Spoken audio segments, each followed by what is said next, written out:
గోవును సృష్టించి దానిని గౌతమముని ఆశ్రమ వాకిటయందు ప్రవేశపెట్టిరి. అదిగాంచిన గౌతమముని ఒక చిన్న దర్భచే దానిని అదిలించగా తక్షణమే అది మరణించినది. ఇది చూసిన మునులు గౌతమముని గోవధ గావించినాడని ఘోషించుతుండగా గౌతమముని దీనికి ప్రాయశ్చిత్తమేమిటి అని ఆ మునులనడిగారు. అంతటా మునులు శివుని జటాజూటమునందు బంధించియున్న గంగను ప్రార్థించి తెచ్చి ఆధారముగా ఈ గోవును బ్రతికించవచ్చును అని ఉపాయము చెప్పింది. అంతటా గౌతమ ముని శివుణ్ణి పరమభక్తితో ప్రార్థించ పరవశుడైన శివుడు శిరముంచి గౌతమ మునిని ఆశీర్వదించ గంగను ఇలకు పంపించెను. గంగ పరమభక్తితో గౌతమ మునిని అనుసరించి వచ్చి గోవుని బ్రతికించెను. గోవుని బ్రతికించుటకై ఇలకేదించిన గంగ గౌతమ ముని వలన వచ్చినది కనుక గౌతమిగాను, గోదా నుంచి ప్రవహించినది కనుక గోదావరిగాను ప్రసిద్ధి చెందెను అని తనకు తెలిసిన వృత్తాంతమును శిష్యునికి వివరించెను. పవిత్రమైన కార్యాచరణకు వచ్చినది కనుకనే గోదావరి తల్లి పవిత్రమైనది. పశ్చిమ కనుమలలోని నాసిక్ నందుగల గోకర్ణికం నుండి ఒక చిన్న ధారగా ప్రవహించి నదిలా మారి దక్షిణాన భద్రాచలమందు రామపాదములను తాకి పంచవటి మీదుగా పాపికొండలను ముద్దాడుతూ ఉభయ గోదావరులకు జీవాధారమై అఖండ గోదావరిగా రాజమహేంద్రవరానికి పరమగింది. ఈ సప్త గోదావరికి సప్త ఋషులే ప్రతీకలై నిత్యహారతినిస్తున్నారు. భక్తులు నిశ్శబ్దాన్ని పాటించి హారసులు తిలకించ ప్రార్థన.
పరమేశ్వరుడు పరమజ్యోతి స్వరూపుడగుట చేత ఈ ఏకహారతిని దర్శించుకోవడం వల్ల పరమేశ్వరుని అనుగ్రహం పొంది అజ్ఞానం నశించి జ్ఞానము ప్రకాశించు.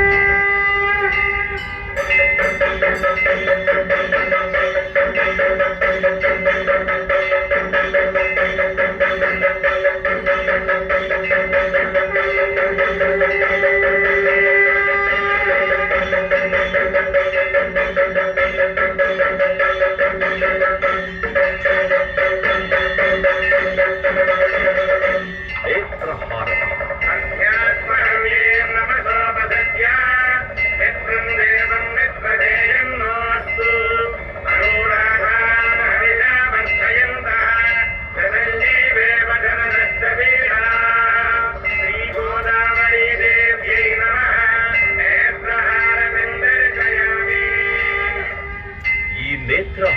దర్శించుకోవడం వలన నేత్రమునకు సంబంధించిన దోషములు తొలగి పార్వతీదేవి